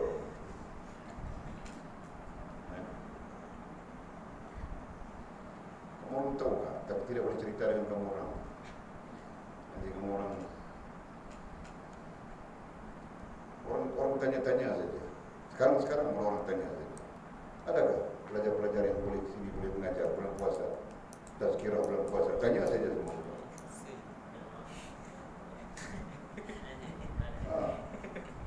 Minta apa dari wali? Dan biasa saja kan. Kalau hafiz Quran, madrasah tahfiz itu orang minta untuk jadi imam gitu kan. Nah ini bukan untuk imam, Pak, untuk tazkirah Ramadan. Jadi berani ke wali tentara. Tapi kencing kau dalam surau itu.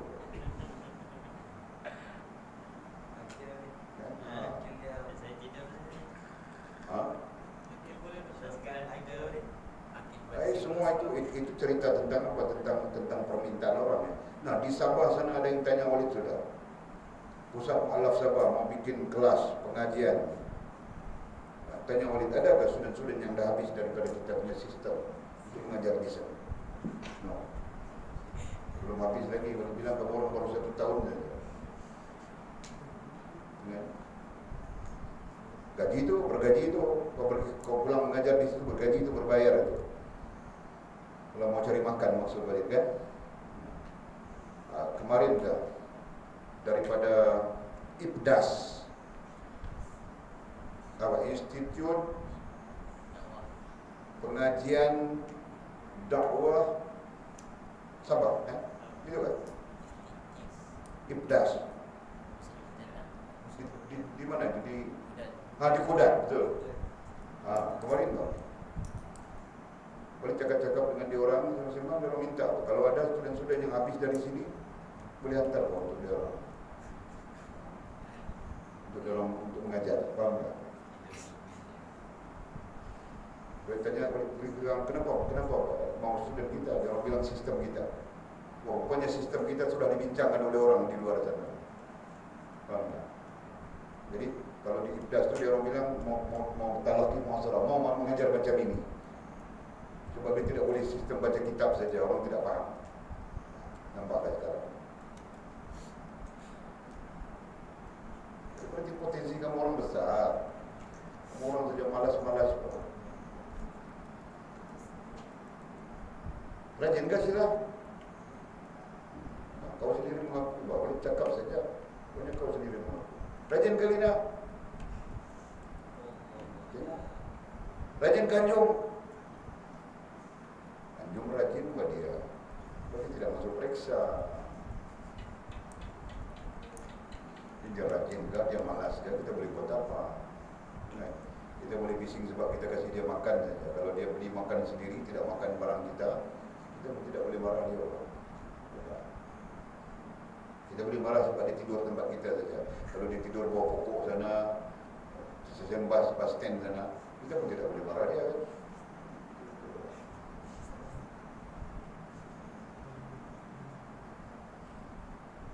Nah itu, kan? Rajin sikit.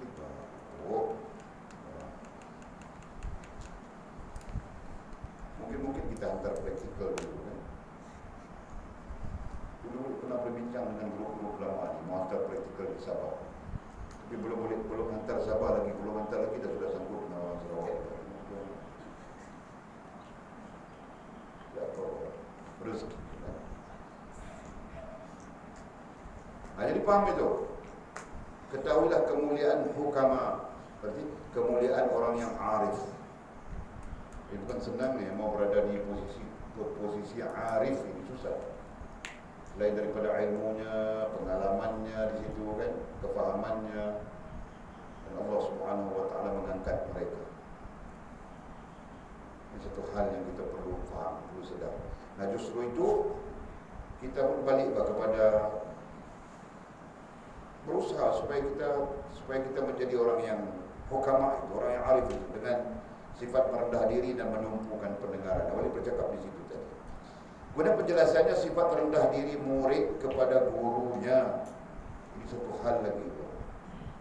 Sifat rendah diri murid kepada gurunya akan membawa kepada ketinggian. Membawa kepada ketinggian apa? Ketinggian peribadinya murid itu. Sikap sifat menghormati guru, itu maksudnya kan. Jadi bentuk sifat menghormati itu ada di dalam rendah diri. Ini akan membawa ketinggian kepada murid itu. Jadi betul, Walid faham sudah di sana. Kenapa kami diberi ijazah amma oleh guru? Padahal kalau ikut belajar bukan belajar setara mana, Walid khususnya, orang lain Walid tidak tahu. Bukan belajar setara mana, cuma rajin. Rajin, Walid istilahkan rajin. Sebab Walid dari awal lagi Walid sudah ada nota begitu, nota begini kan. Selebihnya Walid sangat menghormati guru. Walid takut dengan guru. Bermula daripada Walid kena rotan pun, diserahkan rotan itu oleh ayah Walid. Walid terus takut saja dengan guru. Sampai kalau Walid guru jalan di sana, Walid di sini, Walid lari sudah. Walid lari ke lain, tidak mau bertemu dengan guru, takut. Itu kami. Kami sangat menghormati guru kami. Guru kami sampai kan pada masa itu mandi pakai perigi saja kan. Kami tidak benarkan dia turun mandi di perigi, kami angkut airnya. Gilir-gilir saja. Sampai begitu. Kira guru kami itu kalau boleh, kalau dulu rumahnya bersambung dengan musalla. Jadi dia terus dari musalla saja masuk ke surau. Kami macam tidak mau kasi dia berjalan di tanah. Sampai begitu. Ada guru kami yang almarhum tinggal sudah dia kan. Itulah. Jadi kami sangat menghormati guru. Barangkali sebab itu Walid tidak pernah terfikir Walid akan ada diberikan ijazah amanah. Tidak pernah terfikir. Tapi dia menulisnya, diserahkan amanah pada satu orang untuk menyampaikan kepada Walid. Apa? Masya Allah. Alhamdulillah. Jadi itu ketinggian, paham tak? Jadi ketinggian di situ bukan tinggi kau 5 kaki ke 7 kaki, bukan itu. Ketinggian itu merujuk kepada pribadimu. Jadi di sana barangkali Allah membuka rahmat, guru akan percaya kepadamu. Guru akan menyerahkan kepercayaan kepadamu. Kan? Nah, itu maksudnya. Itu ketinggian. Mana katanya menghina diri di hadapan guru adalah kemuliaan. Menghina diri di hadapan guru, maksudnya ketika berdepan dengan guru, berada di sisi guru, kita menghina diri. Menghina diri maksudnya kita lebih merasakan kita tidak tahu daripada guru kita yang tahu. Itu maksud menghina diri. Bukan kau bilang depan guru kau, saya celaka, sayalah celaka, sayalah paling celaka. Bukan begitu.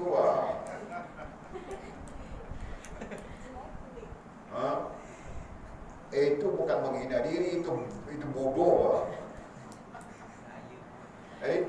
Maksud menghina diri di situ adalah kau merasakan kau tidak tahu di depan gurumu. Itu lebih bagus, lebih baik. Itu maknanya. Jadi jangan kau sombong-sombong saja. Kan? Ada orang begitu Pak, sombong-sombong saja, mau uji gurunya dan sebagainya. Kan? Jangan Pak, sikap itu jangan.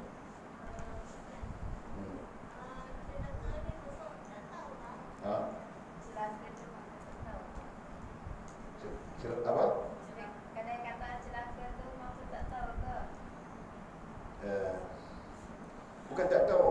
Celaka itu maksudnya, celaka ini adalah satu bentuk makian kan? Satu bentuk maki. Kita memaki orang lain. Jadi jangan guna istilah tu. Dekat orang pun kita tak diguna, dekat kita pun jangan guna istilah tu. Hanya kita doa abang ni.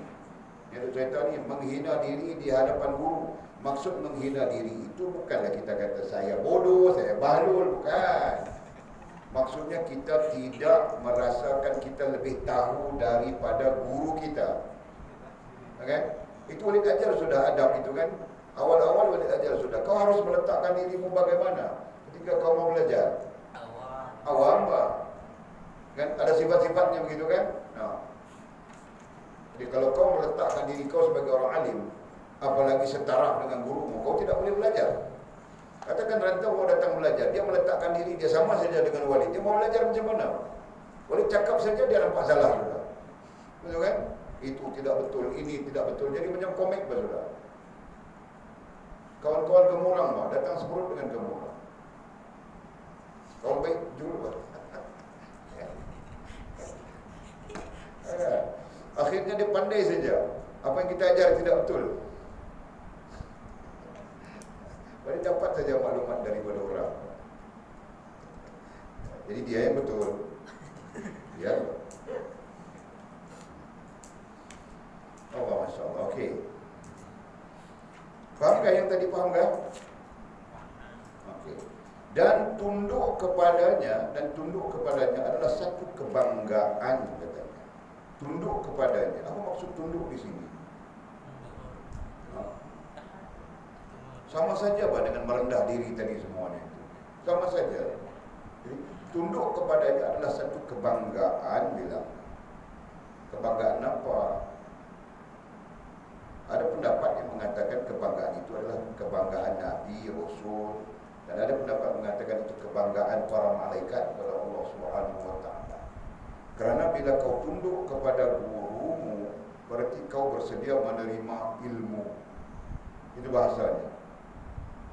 Kalau kau tunduk kepada gurumu, berarti kau bersedia menerima ilmu. Nah, kau bayangkan, ilmu daripada gurumu itu datang daripada gurunya. Gurunya itu ambil daripada gurunya. Gurunya ambil daripada gurunya dan gurunya dan gurunya terus sampai kepada Nabi SAW. Itu kamu orang belajar tadi sanad. Ya kan? Faham tak? Macam kamu orang tunduk kepada wali. Berarti ketundukan kamu orang itu menjadi kebanggaan Nabi. Kenapa? Karena sanad itu nanti terus kepada dia.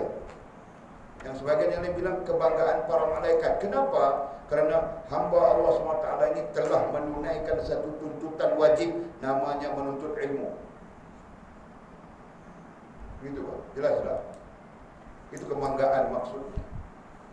Sisi lain tidak ada penjelasan. Jadi kebanggaan itu maksudnya dibanggai oleh Nabi, dibanggai oleh malaikat. Itu yang dijelaskan pada wali.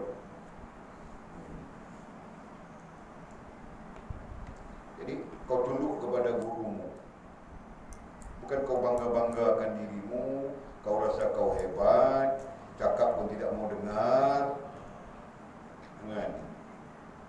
Dengan PL-PL buruk sendiri masing-masing. Ya.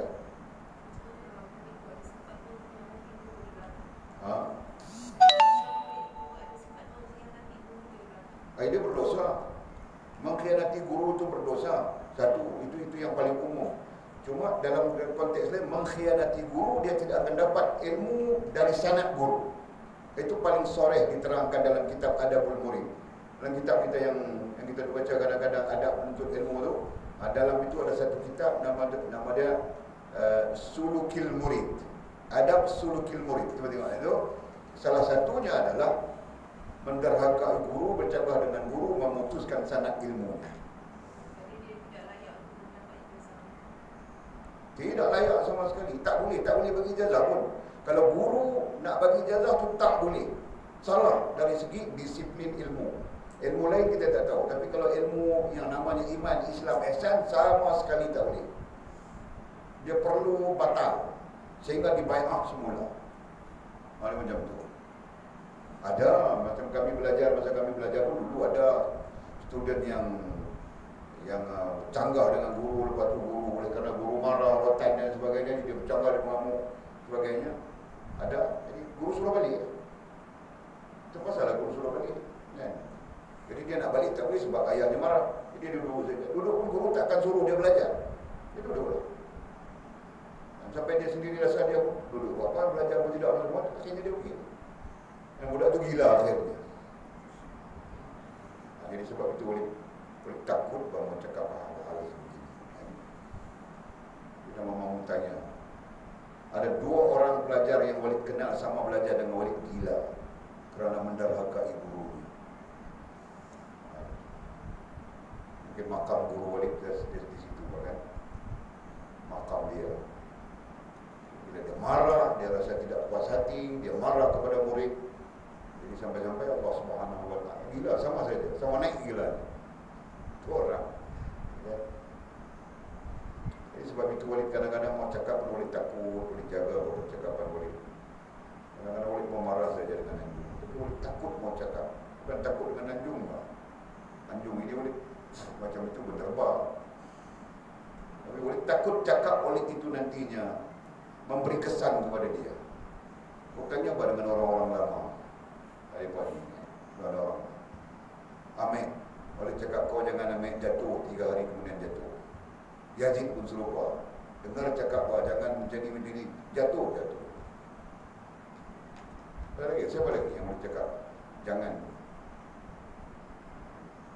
Apa dia seorang dia? Arif kan? Bukan, ni Ashraf. Kan? Jadi sebab itu kadang-kadang walaupun takut mau cakap takut, benda itu jadi. Faham tak? Okey, faham tak cerita tu? Jaga. Boleh saja.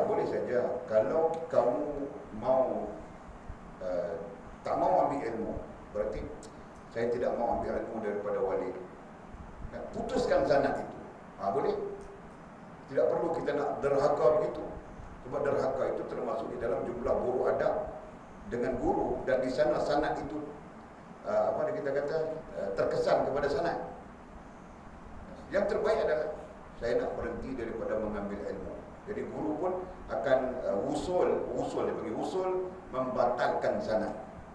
Dia macam tu. Itu kaedah dia, itu disiplin dia. Kan? Jadi setiap sanad itu diusulkan. Usul, faham usul? Disambungkan. Macam Walid mengajar kamu orang. Usul Walid, apa yang ku terima daripada guruku, maka aku sampaikan kepada kamu sekalian. Itu usulnya. Jadi setiap mau mengajar itu usulnya. Jadi berarti bersambung saja sanad kita. Kan? Sekarang sanad kita kalau ikut sampai syarahan 20 sudah. Sampai kepada Syekh Abdul Qadir Jailani. Dari segi sanadnya kita sudah usulkan itu. Faham tak? Walaupun belum habis, tapi 20 syarahan sampai sudah.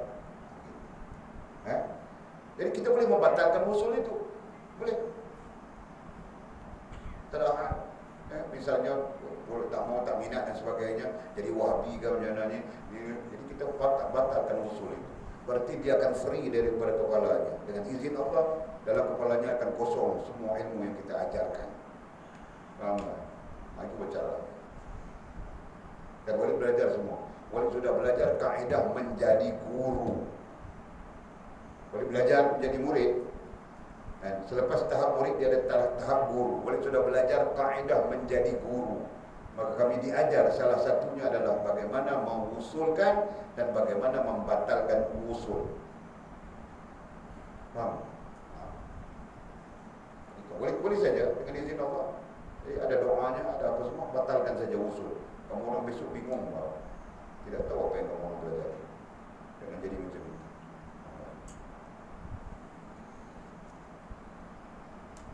Jangan begitu kan? Baik, mati-mati 2 tahun kamu orang belajar, 2 tahun kamu ada ilmu untuk 2 tahun. 3 tahun ada ilmu untuk 3 tahun, 4 tahun ada ilmu untuk 4 tahun. Sebab itu boleh tidak mengajar nahwu ke saraf ke apa kan. Biar baik itu. Pasti dapat ilmu dalam bahasa ibunda kita dulu. Gitu kan? Okey, sambung.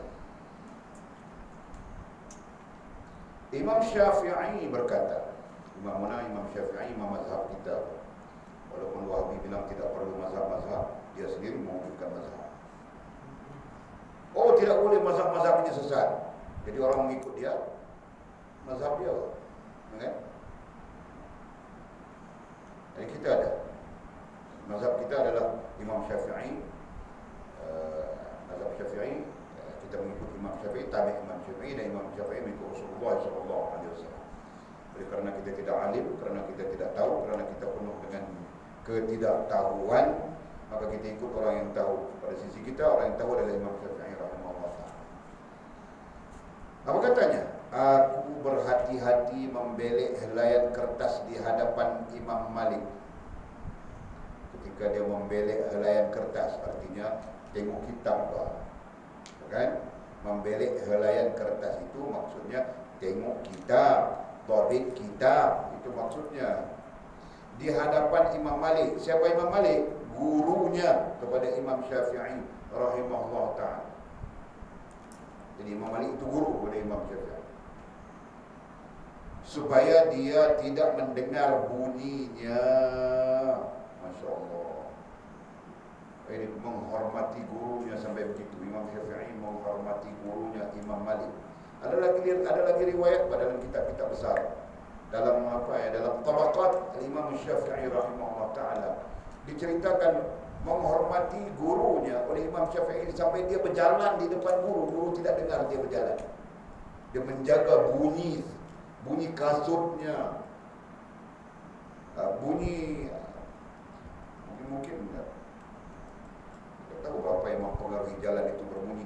Sampai-sampai dia jalan itu, kalau biasa dia jalan bunyi, Masa dia berjalan di depan Imam Malik, tidak ada bunyi. Nah, itu dalam Tabaqat menceritakan begitu.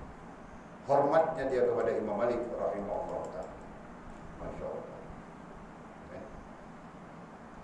Kemudian Ar-Rabi', murid kepada Imam Syafi'i. Ar-Rabi' ini salah seorang alim dalam mazhab Syafi'i dan pembawa mazhab Syafi'i di Mesir, sampai bergelar Imam Ar-Rabi'. Kan? Ar-Rabi' murid kepada Imam Syafi'i rahimahullah ta'ala berkata, demi Allah, aku tidak berani meminum air di dalam keadaan Imam Syafi'i memandang ke arahku. Allah. Ketika Imam Syafi'i memandang dia sebagai murid ketika itu, dia tidak mampu meminum air sekali. Ini penghormatan orang bilang. Dalam satu hadis yang diriwayatkan oleh Imam Tabrani dan Ibnu Adi dengan sanad yang dhaif. Sanad yang dhaif, ada satu hadis tapi sanad yang dhaif ya. Bermaksud carilah ilmu dengan sifat yang tenang dan menghormatinya. Dan rendahkan dirimu dengan orang yang kamu ambil dengan mereka. Carilah ilmu dengan sifat yang tenang dan menghormatinya, menghormati ilmu.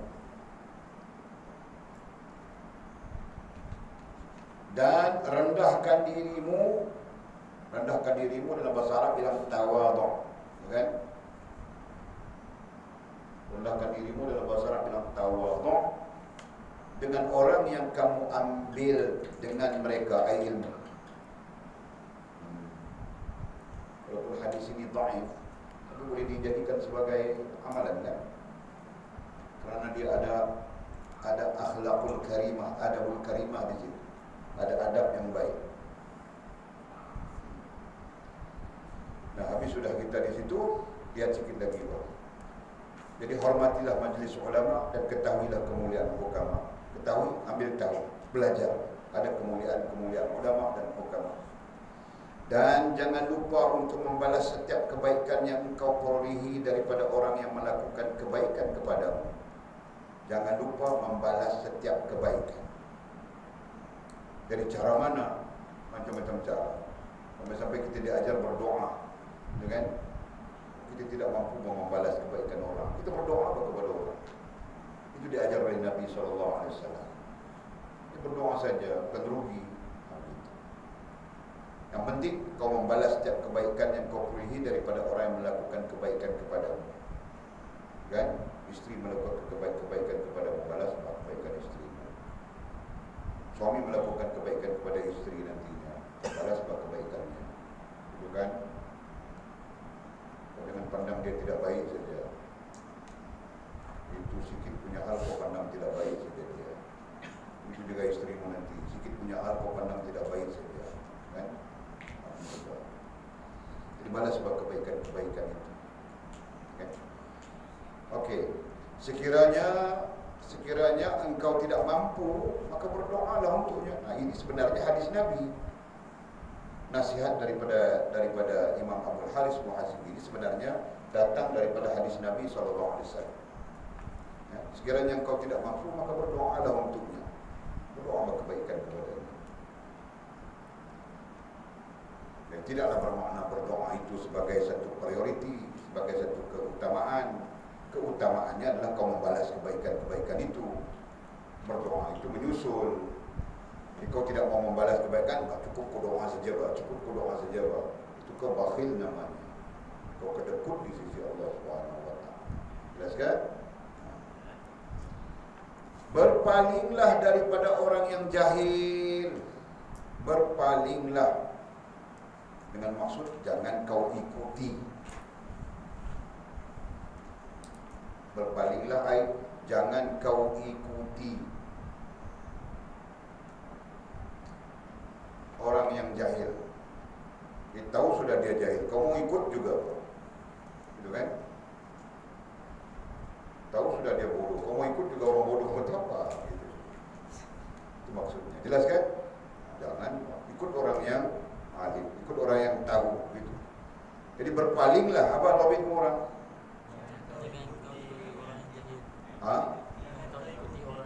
Jangan ikuti. Berpalinglah, jangan ikuti orang yang jahil. Dan berlembut dengan orang yang bodoh. Manakala dengan orang yang bodoh kita perlu berlembut, jangan kasar-kasar. Memang bodoh, kita mau buat macam mana, kita ajar, dia kasih tahu kan. Kasar-kasar macam mana. Jadi boleh pernah membelah bagaimana kan? Orang bilang dungu itu apa? Lembab. Lembab dia lembab. Kan? Membelah orang lembab. Sampai dia boleh solat, boleh baca Quran.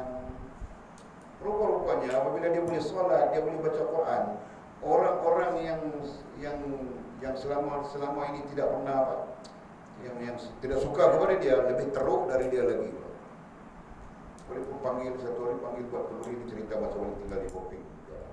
Panggil buat kenduri, panggil yang orang budak-budak yang lain yang sebaya dengan dia, yang selalu mengata-mengata dia kan, yang selalu panggil buat kenduri. Dalam majlis kenduri itu boleh panggil orang tua-tua pun datang, boleh buat majlis baca Quran. Jadi siapa yang mau baca Quran dapat seorang RM10. Ramai yang mau baca Quran. Kalau seorang dia adalah yang terbaik baca Quran daripada yang selama ini yang mengatakan dia bodoh dan sebagainya kan. Ini bukan budak kecil, kamu tahu kan? Ini remaja 15, 16 tahun, 17 tahun sudah. Bayar-bayar kurang saja. Terkejut dengan dia baca Quran. Yang paling terkejut apabila dia boleh bertahlil. Boleh ajar dia bertahlil, baca doa panjang. Maknya datang menangis di depan wali. Masya Allah, sangka anak dia sampai begitu. Padahal mak dia pun marah-marah saja dia. Jadi pelajarannya apa? Berlembut dengan orang yang bodoh. Insya Allah dia akan dapat. Dan berbincanglah hal urusanmu.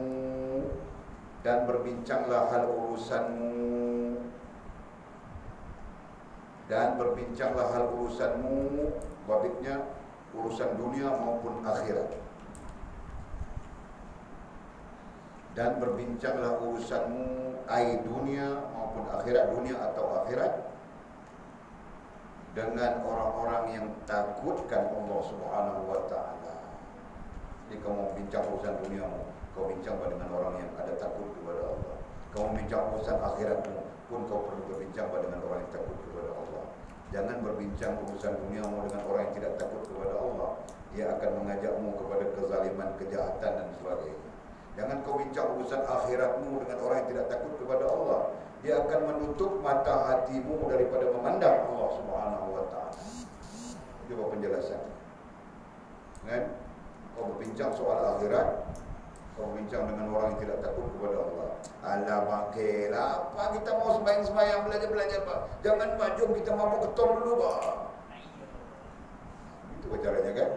Orang yang tidak takut kepada Allah. Misalnya. Itu. Sabah ada ketom tak? Ada juga kan? Jadi kau pernah minum ketom baju? Pernah kan? Senyum-senyum saja. Pernah ke Jul? Kau yang tahu kau sahabat baik dia apa? 5 kali sehari. Oh, tu pokoknya. Oh. InsyaAllah kita mau berubat banyak. Kemudian kata musannif Allah.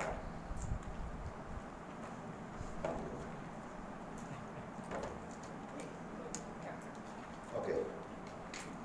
Ada pertanyaan tak? Ada pertanyaan.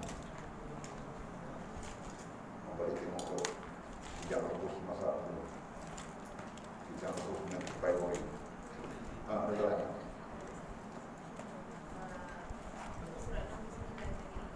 69 apa? Betul baik.